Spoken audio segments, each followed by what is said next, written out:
প্রিয় দর্শক, সমকালীন বিভিন্ন বিষয় নিয়ে প্রথম আলোর নিয়মিত আয়োজন বার্তা কক্ষে সবাইকে স্বাগত জানাচ্ছি। সঙ্গে আছি আমি বায়েজিদ আহমেদ। আজ আমাদের আলোচনার বিষয় নারীরাই কেন সাইবার বুলিং এর প্রধান টার্গেট। আর এই বিষয়ে আলোচনার জন্য আমাদের স্টুডিওতে আমন্ত্রিত হয়ে এসেছেন ঢাকা বিশ্ববিদ্যালয়ের নৃবিজ্ঞান বিভাগের সহযোগী অধ্যাপক ডক্টর রাশেদা রওনক খান।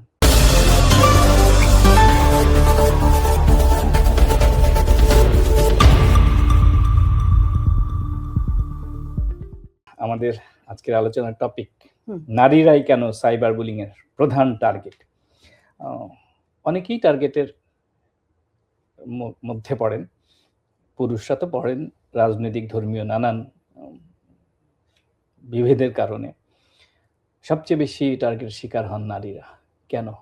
সবচেয়ে বেশি বলতে আসলে মানে জরিপে উঠে আসছে 90% নারী, বাংলাদেশের 90% নারী টার্গেটের শিকার হচ্ছে কোনো না কোনো ভাবে, হেনস্থা হচ্ছে কোনো না কোনো ভাবে। সেটা ব্যক্তিগত পর্যায়ের হোক, সেটা সামাজিক কোনো কারণে হোক, সেটা বিনোদনের জগতে হোক, কিংবা রাজনীতির মাঠে হোক, নানান ভাবে এই ধরনের নারীরাই মূলত টার্গেট হচ্ছে। আপনি যদি লক্ষ্য করেন সমসাময়িক কালের প্রচুর আপনি দেখতে পাবেন যে পুরো সোশ্যাল মিডিয়াতে যেন নারী কেন্দ্রিকই ব্যাপারগুলো উঠে আসছে, নারীময়। হ্যাঁ, আপনি একদম যদি আমি বলি যে একদম প্রধানমন্ত্রীর কন্যা জাইমা রহমান থেকে শুরু করে এই পলিটিক্যাল জায়গায় রুমিন ফারহানা, হ্যাঁ, প্রত্যেকে আপনি যদি দেখেন যারাই আছে, বা এনসিপির নারী সদস্যরা, ছাত্র দলের নেত্রী মানসুরা, সব নারীর এই যে সংরক্ষণ, এমনকি এনসিপির নারী নেত্রীরাও কিন্তু বুলিং এর শিকার হয়। কারণ যখন এক দল করছে তখন তো আরেক দল বসে থাকবে না, তখন আরেক দলও নেমে পড়ছে করার জন্য। পাল্টাপাল্টি এই ধরনের বুলিং এর কারণে কিন্তু শেষ পর্যন্ত দিন শেষে নারীরাই অবদমিত হচ্ছে, নারীরাই নিপীড়িত হচ্ছে, নারীদেরই অবমাননা যে জায়গাটা সেটা তৈরি হচ্ছে। নারীরা কেন হচ্ছে, আপনি যে প্রশ্নটা করেছেন, প্রথমত হচ্ছে আমাদের এই পিতৃতান্ত্রিক যে ব্যবস্থা, এই ব্যবস্থা থেকে তো আমরা বের হতে পারি না। এই ব্যবস্থায় কি বলা হচ্ছে যে নারী হচ্ছে ডিপেন্ডেন্ট ক্যারেক্টার, সেকেন্ড সেক্স বা দ্বিতীয় লিঙ্গ যেটাকে বলা হয়। ফলে প্রথম যে বা পুরুষ প্রধান সমাজ, পুরুষরা মনে করে নারী হচ্ছে তার অ্যাসেট, ঘরেও তার অ্যাসেট, বাইরের যে কোনো নারীও তার অ্যাসেট, বিনোদন মাধ্যমের কোনো নারীও অ্যাসেট, কিংবা কোনো পলিটিক্যাল গ্রাউন্ডে যারা হাঁটাহাঁটি করছেন তার রাজনৈতিক, মানে সকলেই অ্যাসেট। ফলে নারীকে খুব সহজে, আপনি যখন একজনকে সম্পত্তি ভাবেন, আপনার কিন্তু সহজ তাকে নিয়ে কথা বলা, তাকে টার্গেট করা, তার সকল কিছু, সেটা একটা বিষয় কাজ করে। দ্বিতীয়ত হচ্ছে নারীকে সোশ্যাল মিডিয়াতে কোনোভাবে হেনস্থা করতে পারলে, বুলি করতে পারলে তার সম্মান হানি হয় নারীর। এটাও কিন্তু সমাজের তৈরি করা। একজন পুরুষকে নিয়ে এত কথা বলা হলে কিন্তু সম্মানহানি হয় না, কয়েকদিন যায়, তারপরে আবার ওই পুরুষ কিন্তু উঠে দাঁড়িয়ে সকল কিছু করছেন, কোনো সমস্যা হয় না। কিন্তু একজন নারীকে যখন চরিত্র কালিমা লেপন করা হয় বা যে কোনো ধরনের বুলি করা হয়, ওই নারীটি ঘুরে দাঁড়ানো অনেক কঠিন। আপনি দেখবেন একটা জরিপে উঠে এসেছে এই 2 বছরে অনেক নারী পলিটিক্যাল ফিল্ড থেকে ছিটকে পড়েছেন বা সরে গেছেন শুধুমাত্র এই সাইবার বুলিং গুলোকে আর নিতে পারছেন না। একইভাবে বলা হচ্ছে যে অনেক একটা বড় অংশ নারী সোশ্যাল মিডিয়া বন্ধ করে দিয়েছেন, বিভিন্ন মাধ্যমগুলো বন্ধ, ফেসবুক থেকে শুরু করে ইনস্টাগ্রাম বন্ধ করেছেন শুধুমাত্র এই বুলি এড়ানোর জন্য। তাহলে দেখেন যে নারী কিভাবে মনে করছে বা নারীকে মনে করানো হচ্ছে, সমাজে যখন তাকে নিয়ে বুলি করা হয় সমাজ ধরেই নিচ্ছে এটা সত্য, এবং তাকে অবদমন করার আরেকটা দ্বিতীয় হাতিয়ার হচ্ছে সামাজিক মর্যাদা নির্ধারণ। নারীর সাথে, নারীর ইমেজের সাথে সামাজিক মর্যাদা নির্ধারিত, অর্থাৎ কোনো নারীকে নিয়ে আপনি যে কোনো সময় যে কোনো কিছু কেউ যদি বলে, তার মানে হচ্ছে এটা সত্য, সেই নারী এরকম। ওই যে ডিভোর্স হলে যেমন হয় যে ডিভোর্স হওয়া মাত্রই সকল দোষ আসলে নারীর, কিন্তু দুজনেরই যে দোষ থাকতে পারে সেই জায়গাটা যেমন সমাজ সবসময় মানে না বা মানতে পারে না, বা সমাজ এভাবেই নির্ধারিত, ঠিক একইভাবে নারীর এই ধরনের কাজেও দেখা যায়। আরেকটা নারী টার্গেট হওয়ার বড় কারণ হচ্ছে নারীর বিচারহীনতা। নারী যদি কোনোভাবে টার্গেট হয় এবং বুলির শিকার হয়, তিনি কার কাছে যাবেন? কারণ তার প্রধানতম অভিভাবক হচ্ছে একজন পুরুষ, হয় বাবা, নয় স্বামী, নয় বন্ধু, কেউ না কেউ। তাকে তিনি যখন বলবেন, তারা বলবেন যে না, সমাজের মানে পরিবারের মান সম্মানের বিষয়, সমাজের সম্মানের বিষয়, এগুলো নিয়ে ঝামেলা হয়, দরকার নাই। নারী সরাসরি কিন্তু, হ্যাঁ, নারী কিন্তু, আমরা কিন্তু শুধু শহরের নারী ভাবলে হবে না, গ্রামের নারী, বিভিন্ন ধরনের জায়গার নারী আছে। তো নারী কিন্তু সরাসরি থানায় চলে যেতে পারছে না। থানায় গেলেই যে নারী আবার বিচার পেয়ে যায় তা না। বিচার পায় না কেন? একটা হচ্ছে সাইবার অ্যাক্টের অনেক কিছুই কিন্তু থানার পুলিশ জানেনও না। কোন কোন কোন কোন বুলির শিকার হলে কি ধরনের আইন তার জন্য মানে তাকে সাহায্য করতে পারে, এই জিনিসগুলো জানে না। আর নারী নিজে আইনি সহযোগিতা যেতেও তো নানান রকমের প্রতিবন্ধকতা আছে। আইনের দিকে পরিবার আমি তাকে আসবো, পেছন দিকে তার আগে টানে। আমি একটা সম্পূরক প্রশ্ন আপনাকে করি। সেটা হচ্ছে যে বাংলাদেশ পুলিশের একটা স্টাডি ছিল, সেই স্টাডিতে 2025-এর মার্চ থেকে 2026-এর মার্চ পর্যন্ত সারা দেশে সাইবার বুলিং এর শিকার 127 জন নারী সুইসাইড করেছে, নিতে পারেনি। এটা কতটা ভয়ঙ্কর ছিল চিন্তা করেন, আপনার অবজারভেশন কি? না, এটা তো বলাই হয়ে থাকে যে এখন সাইবার ওয়ার্ল্ড হচ্ছে সবচেয়ে ভয়ঙ্কর। মানে আগে যেমন ধরেন বলা হয় এসিড যে নিক্ষেপ আন্ডার করা হতো। ওয়ার্ল্ডের চেয়ে বেশি ভয়ঙ্কর হয়ে গেছে এখন সাইবার ওয়ার্ল্ড। এক্স্যাক্টলি। ধরেন আগে কি করা হতো? এসিড নিক্ষেপ করা হতো। তারপরে বিভিন্নভাবে হুমকি ধামকি দেওয়া হতো। এখন তো কিচ্ছু লাগে না। সাইবার ওয়ার্ল্ডে আপনি কোথায় কে আছেন, ফেক আইডি দিয়ে আপনাকে যেকোনো বট আইডি দিয়ে যেকোনো ধরনের হেনস্থা করা যায়। নারীর শরীরটা ব্যবহার করা হচ্ছে, এআই করা হচ্ছে, বিভিন্নভাবে করা যাচ্ছে এবং দেখা যাচ্ছে যে খুব যারা উদাহরণ সৃষ্টিকারী সমাজে তারাই এই সাইবার ক্রাইমের বিরুদ্ধে কিছু করতে পারছে না। ফলে রংপুরের বা কুড়িগ্রামের একটা মেয়ের পক্ষে তো সম্ভব না এই সাইবার ক্রাইমের বিরুদ্ধে দাঁড়ানো। এই জায়গাগুলো খুব গুরুত্বপূর্ণ যে সাইবার ওয়ার্ল্ডের যে কার্যক্রমগুলো, সাইবার ওয়ার্ল্ডে যে এই ধরনের ঘটনাগুলো ঘটছে সেগুলোকে খুব সচেতনতার সাথে হ্যান্ডেল করা দরকার। কারণ হচ্ছে ওই যে আপনি যেটা বললেন আন্ডার ওয়ার্ল্ডের চেয়েও এখন ভয়ঙ্কর হয়ে যাচ্ছে সাইবার ওয়ার্ল্ড। কিশোর গ্যাং তৈরি হওয়া, নানান সমাজে নানান ধরনের বিষয়গুলো তৈরি হচ্ছে এই সাইবার ওয়ার্ল্ডের মাধ্যমে এবং সেখানে নারীকে কেন্দ্র করে করতে পারলে যারা সাইবার ওয়ার্ল্ড ব্যবহার করে তারাও কিন্তু একভাবে আনন্দ পান। শুধুমাত্র যে টার্গেট করছে সেই ব্যক্তি করছে তা না। আমি যদি একটা উদাহরণ দিই, প্রভা আপনার মনে আছে যে আমাদের নাট্য অভিনেত্রী, তার বয়ফ্রেন্ড তাদের সম্পর্ক থাকাকালীন ব্যক্তিগত ছবি যখন ছেড়ে দিল, ওই ছেলের বিরুদ্ধে কি কোনোদিন কোনো আপনি শুনেছেন? আমি শুনেছি কিছু হয়েছে, অথচ আইনে তো আছে জেল জরিমানা আছে, কয়েক লাখ টাকা জরিমানা আছে। আমি যদি বলি এই সুযোগে যে আমাদের যে প্রচলিত যে আইন, সেই আইন হচ্ছে সাইবার নিরাপত্তা আইন 2023, আগে ছিল ডিজিটাল সিকিউরিটি আইন। তো এই আইনের অধীনে মিথ্যা তথ্য প্রকাশ, ব্ল্যাকমেইলিং, মানহানিকর তথ্য প্রচার, অশ্লীল কন্টেন্ট বা ভয়ভীতি দেখালে সর্বোচ্চ 3 থেকে 7 বছরের কারাদণ্ড ও 25 লাখ থেকে 1 কোটি টাকা পর্যন্ত জরিমানার বিধান আছে। কিন্তু আপনি শুনেছেন? আমি তো শুনি নাই যে এরকম কিছু কোনো বিচার কেন হয় না? ইমপ্লিমেন্ট নাই। তাছাড়া হচ্ছে এই যে পুরো প্রক্রিয়াটা সম্পর্কে আমাদের সাইবার ক্রাইম এর অ্যাক্ট তৈরি করা হয়েছে, কিন্তু তারা যারা পরিচালনা করবেন সেই রিসোর্স বডিটা কি তৈরি করা হয়েছে? রিসোর্স পার্সন গুলো কি আছে? রিসোর্স পার্সন গুলো থাকার কোনো কারণ নেই, কারণ বদলি হয়ে যাচ্ছে, চেঞ্জ হয়ে যাচ্ছে সারাক্ষণ, কারণ এটা তো স্ট্যাটিক কিছু না, মনিটরিং হচ্ছে না। সবচেয়ে বড় কথা, একজন নারী যে তার বিচারটা নিয়ে যাবে তাকে যা যা বলে দেওয়া হয়, যেমন আমি যেহেতু সাইবার ক্রাইম অ্যাওয়ারনেস ফাউন্ডেশনের উপদেষ্টা হিসেবে কাজ করি, আমি দেখেছি যে নারীরা অনেক সময় অনেক কেস আছে যে তারা যায় না যে তা না, বিভিন্ন অভিযোগ নিয়ে পুলিশের কাছে যায়, তখন পুলিশ তাদেরকে কিছু বিষয় নিয়ে আসতে বলে, যেমন আপনার সাথে কি কি ঘটেছে এগুলোর স্ক্রিনশট আনেন, এক্সেট্রা এক্সেট্রা, অনেক কিছু বিষয় থাকে। এখন একজন নারীর সেই হয়তো ওই মুহূর্তে ওই যে বিষয়গুলো নাই, তার কাছে নাই, তখনই মানে অর্থাৎ আইনের একটা ফাঁকফোকর আছে, যে ফাঁকফোকর দিয়ে আসলে অপরাধে বের হয়ে যায়।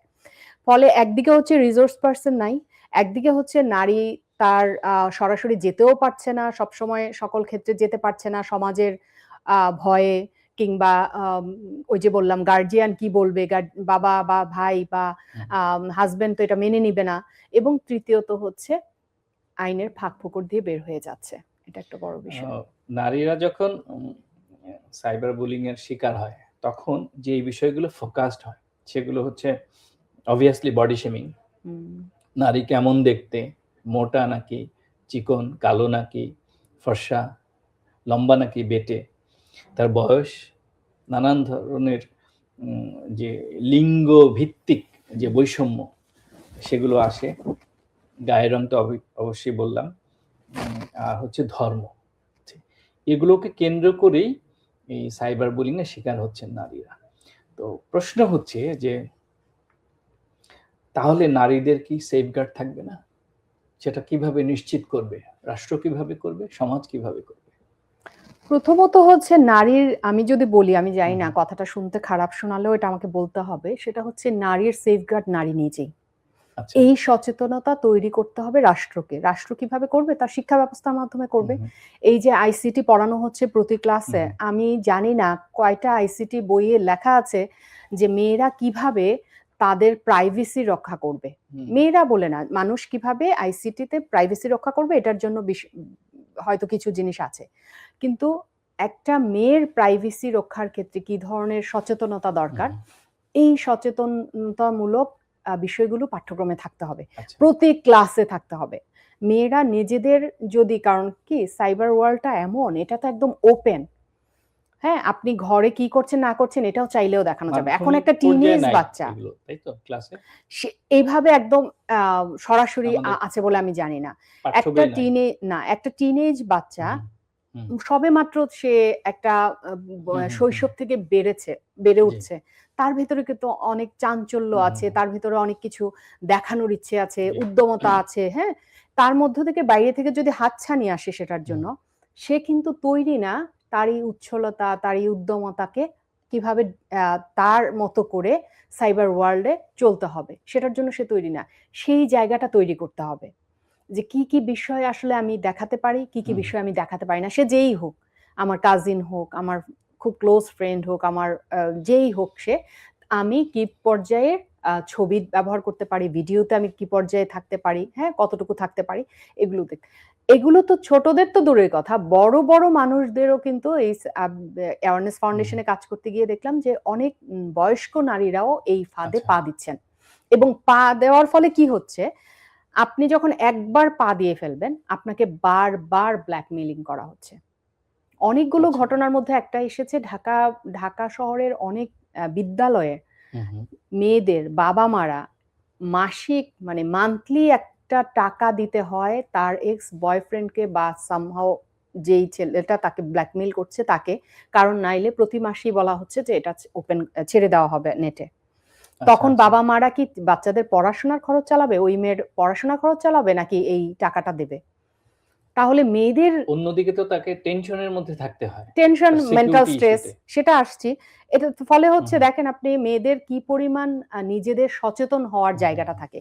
এটা মনে হয় মিডিয়ার একটা ভূমিকা আছে, রাষ্ট্রের একটা ভূমিকা আছে, স্কুলের একটা ভূমিকা আছে, কিভাবে নিজেদেরকে সচেতন করে তুলবে মেয়েরা। এই জায়গায় আমি একটা প্রশ্ন করি, যে বা যিনি এই সাইবার বুলিং করছেন, তিনি হয়তো রাজনৈতিক বিদ্বেষ অথবা ধর্মীয় বিদ্বেষ প্রসূত ভাবে করছেন, অথবা তার সঙ্গে ইডিওলজিক্যাল পার্থক্যের কারণেই করছেন, অথবা ব্যক্তিগত সম্পর্ক ভেঙে গেছে সেজন্য করতে পারে, ব্যক্তিগত রেষারেষি বা সম্পর্কের অবনমন হতে পারে। সেই ক্ষেত্রে তাকে নিয়ন্ত্রণে আনতে করণীয় কি? তাকে নিয়ন্ত্রণে আনা তো আসলে এত সহজ কিছু না। অবশ্যই আইনের কঠোর প্রয়োগের পাশাপাশি অন্য কিছু কি আছে? সচেতনতা, ওই যে বললাম যে যখন পরিবার, এক্স্যাক্টলি যখন আমি একজন নারী বুঝতে পারবে যে সে এই ব্যক্তি দ্বারা কোনো না কোনো ভাবে, আজকে হয়তো কোনোভাবে ক্ষতিগ্রস্ত হচ্ছে না, কোনো না কোনো ভাবে ক্ষতিগ্রস্ত হতে পারে, তখন থেকেই তার সচেতন ভাবে পথ চলা। কাউকে 100% একেবারে ডিপেন্ডেন্ট একটা জায়গায় কারো উপর যাওয়া, যে সে যা বলবে তা করব, এবং পরবর্তীতে ওই করাটাই আবার তাকে ফেরত দেওয়া হবে, তখনই মেয়েরা আসলে বিপদে পড়ে। আপনি সচেতনতার কথা বললেন, আমি দুঃখিত, আমি থামাচ্ছি। না না ঠিক আছে। সেটা হলো ধরেন একজন একটা মেয়ে, সে কর্মজীবী নারী হতে পারে, তিনি হয়তো তার ব্যক্তিগত, তিনি ব্লগিং করেন, তার ভিডিও সচেতনতামূলক অথবা ফুড ব্লগিং হতে পারে, অথবা যে কোনো কিছু নিয়েই হয়তো করছেন, তিনি তার ভিডিও দিচ্ছেন, তিনি সচেতনভাবেই শালীনতার সঙ্গে দিচ্ছেন। কিন্তু তিনি যদি তার গায়ের রং যদি কালো হয়, বা তিনি যদি মোটা হন, আমি দুঃখিত এই শব্দটা ব্যবহার করার জন্য, তার স্বাস্থ্য যদি ভালো থাকে, তাহলে কিন্তু দেখেন আমাদের সোসাইটিতে এক শ্রেণীর মানুষ আছেন, তাকে মানে কোনো কারণ ছাড়াই কিন্তু বুলিং করবে। বলবে যে মেয়েটা বেশি মোটা, বেশি কালো বা শুকনা অথবা বেঁটে অথবা অন্য কোনো কিছু। হুম, মানে কমেন্ট করবে। আপনি খেয়াল করবেন হুম, কমেন্ট হুম, সেকশনে যদি যান, হুম, হুম, আমাদের জগতের যে পার্থক্য হচ্ছে, যে বিকৃত হচ্ছে, খেয়াল করবেন যে যেকোনো একটা কনটেন্ট যদি আপনি দেন, বিশেষ করে কোনো মেয়ে যদি দেয়, সেখানে যে কনটেন্ট যেই কমেন্টগুলো আসে, পজিটিভ কমেন্ট কম আসে, নেগেটিভ কমেন্টই বেশি আসে। তখনই বোঝা যাচ্ছে যে সে বিদ্বেষপ্রসূত এই কমেন্টগুলো করছে।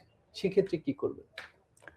না, সেক্ষেত্রে তো আসলে সাইবার ওয়ার্ল্ডটা তো open for hmm, all. So এটাকে কোনোভাবে সাইবার ওয়ার্ল্ডে কিছু করার নাই, কিন্তু ওয়ার্ল্ডের বাইরে অনেক কিছু করার আছে। আচ্ছা। হ্যাঁ, যেমন? যেমন যেমন যেটা হয়, এটা মানসিকভাবে এতটুকু শক্তিশালী জায়গায় থাকতে হবে হুম, মেয়েদেরকে হুম।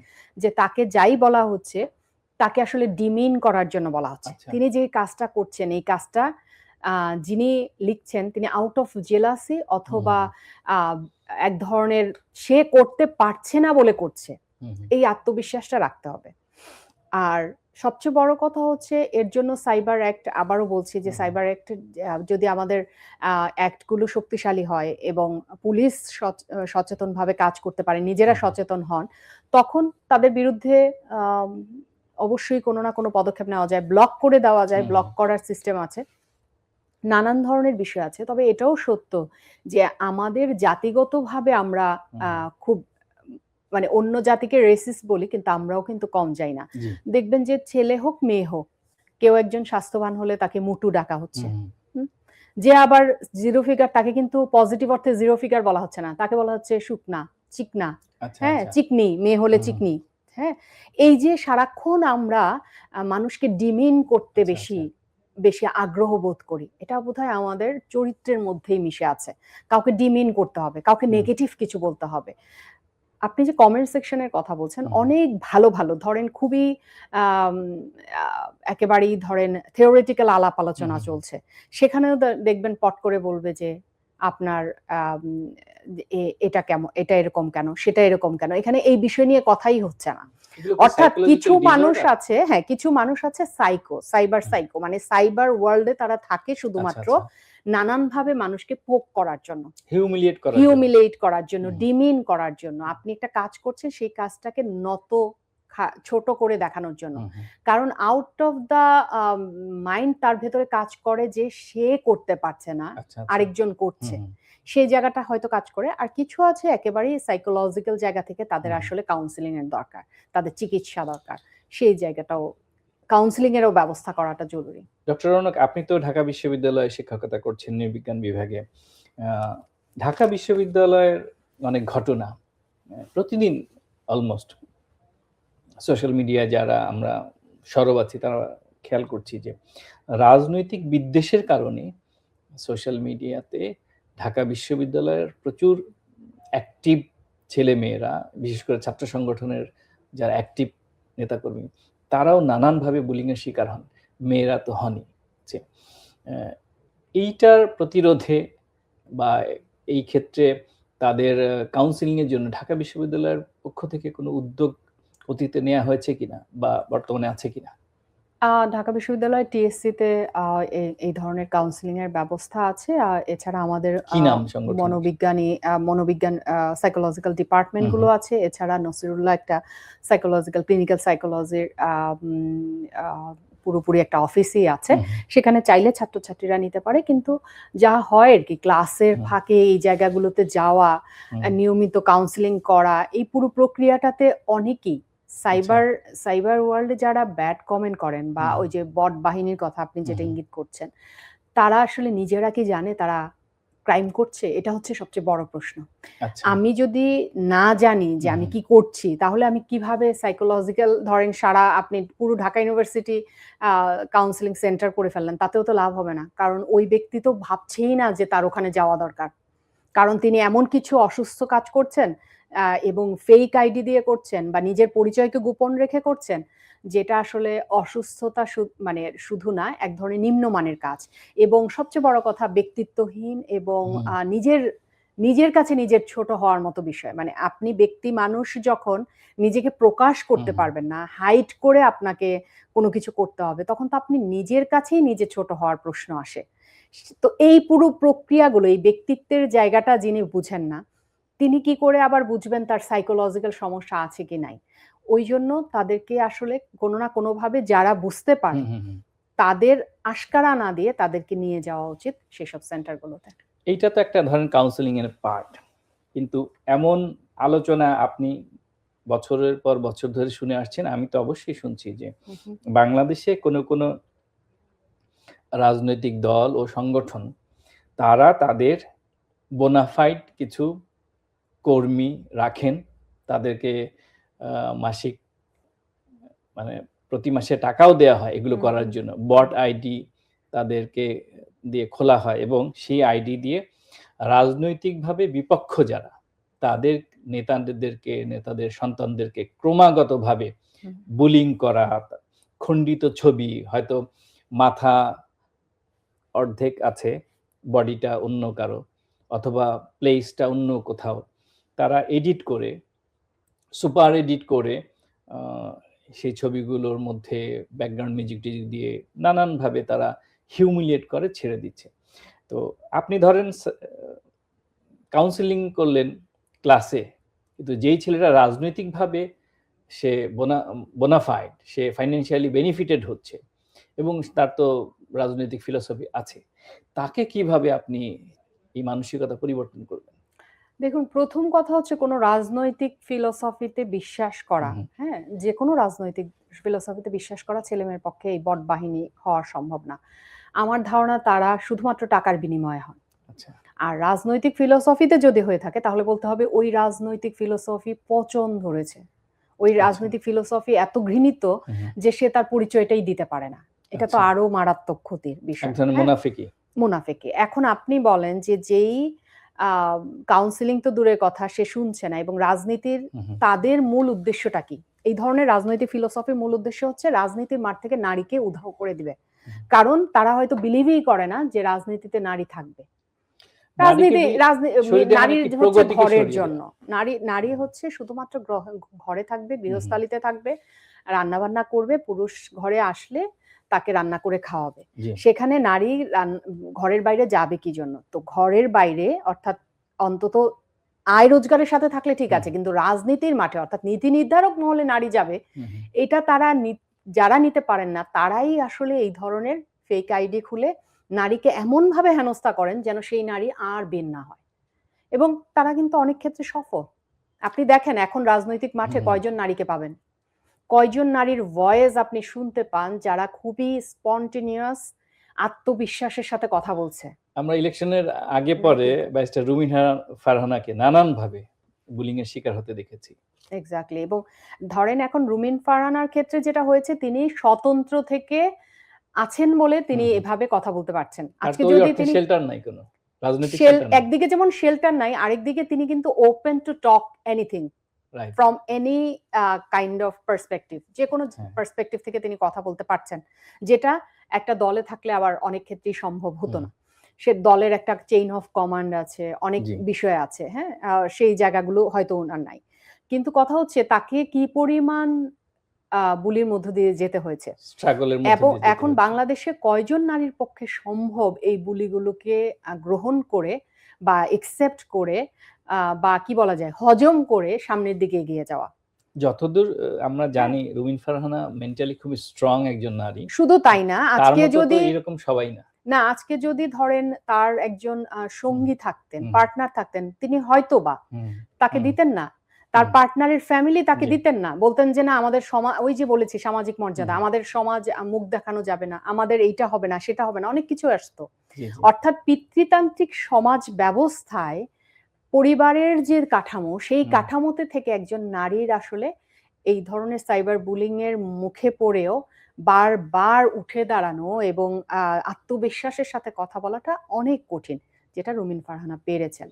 আমরা দেখেছি একজন নারীর ম্যারিটাল স্ট্যাটাস নিয়েও এই দেশের মানুষ রাজনৈতিকভাবে বিভাজনের ক্ষেত্র তৈরি করে, তারা প্রতিনিয়ত ফেসবুকে বুলিং করছেন। রাজনৈতিক আমরা ম্যারিটাল স্ট্যাটাস ঢাকা বিশ্ববিদ্যালয়ের ছাত্র দলের একজন নেত্রী মানসুরা মানসুরা আলমকে এর শিকার হতে দেখেছি, যদিও তিনি পরবর্তীতে এমপি হয়েছেন সংরক্ষিত নারী আসনে। মানসুরার ক্ষেত্রেও দেখা গেছে যে তিনিও কিন্তু অনেক বুলির শিকার হয়েছেন, নানানভাবে বুলির শিকার হয়েছে এবং তিনিও উঠে দাঁড়িয়েছেন। এখন এই সংখ্যাগুলো খুব কম, কিন্তু একটা সময় কিন্তু রাজনীতিতে একেবারে আমি যদি 60-এর 70-এর দশকের কথা বলি, আপনি মতিয়া চৌধুরীর ক্ষেত্রে দেখেন, সাজেদা চৌধুরীর ক্ষেত্রে দেখেন, হ্যাঁ, মানে রাজনীতির মাঠে ছিল নারীরা, একেবারে পুরুষের পাশে কাঁধে কাঁধ মিলিয়েছিল, থাকার জন্য থাকে নাই যে শুধুমাত্র রাজনৈতিক বক্তৃতা দেওয়ার সময় একটু পেছনে দাঁড়াবে নেতাদের পেছনে, কিংবা সামনে নিচে বসবে, অথবা ফটোকার্ডে ব্যবহার করার জন্য, হ্যাঁ, আন্দোলনের সময় কিছু নারীর মুখ দেখাবে, এরকম কিন্তু ছিল না। নারীরা যথার্থভাবে নিজস্ব সম্মান নিয়ে, নিজস্ব জায়গা নিয়ে, নিজস্ব মেধা দিয়ে রাজনীতি করেছে। সেই জায়গাটা অনেকটুকুই তারা সফল হয়েছে। যাদের কথা আপনি বলছেন যে তারা বিভিন্ন ফেক আইডি ব্যবহার করে নারীদেরকে সারাক্ষণ বুলি করছে রাজনৈতিক ফিল্ডে, যেন তারা সরে যায় এবং নারীরা অনেকটাই ছিটকে গেছে রাজনৈতিক মাঠ থেকে। আমরা তো উদাহরণ হিসেবে মানসুরা আলমের কথা বলেছি, অন্য সাইডে আপনি দেখেন এনসিপির যে নারী নেত্রীরা বা একসময় বের হয়ে এসেছে, ডাক্তার তাসনিম জারা, তাসনুবা জেবিন, আমি যদি ভুল না করে থাকি, এমনকি নিষিদ্ধ সংগঠন ছাত্রলীগের সাবেক নেত্রীরাও কিন্তু নানানভাবে বুলিং এর শিকার হয়েছে। ছাত্রদলের নেত্রীরা শিকার হয়েছে। ঢাকা বিশ্ববিদ্যালয়ের একটি হলের ভিপি নির্বাচিত হয়েছিলেন ইমি, তিনিও তো নানানভাবে বুলিং এর শিকার হয়েছেন। তিনি যখন 7ই মার্চে বঙ্গবন্ধু ভাষণ বাজালেন তখন তো তাকে জেলেও নেওয়া হলো এক ধরনের মব তৈরি করে, এবং তিনি যখন জেলে গেলেন, জেলে যাওয়ার পরও কিন্তু তাকে কেন্দ্র করে বট বাহিনী নানানভাবে বুলিং করেছে। সুতরাং আমরা দেখতে পাচ্ছি যে নারী তিনি যে রাজনৈতিক দলেরই হন না কেন, তাকে সব ধরনের মানুষরাই কিন্তু বুলিং করছে সোশ্যাল মিডিয়াতে। হ্যাঁ, কারণ সহজ টার্গেট, নারীকে সহজে টার্গেট করা যায় এবং নারীকে টার্গেট করলে টার্গেটের সাথে সাথে অনেকগুলো বিষয় আসে, যেই বিষয়গুলো আবার সমাজের মানুষ হিসেবে, সাইবার ওয়ার্ল্ডের ব্যবহারকারী হিসেবে এই পুরুষতান্ত্রিক সমাজে নারী এবং পুরুষ, নট অনলি শুধু পুরুষ, নারীরাও এনজয় করে। ফলে যারা করছেন এই কাজগুলো, যে এই বুলিগুলো, তারাও এক ধরনের উৎসাহ পায়। এই উৎসাহ দেওয়ার জায়গাটা কমাতে হবে। নারীরা যাতে সাইবার বুলিং এর শিকার কম হন, আমরা তো পুরোপুরি মানে এই সমাজ থেকে বিতাড়িত করতে পারবো না, কমাতে পারবো।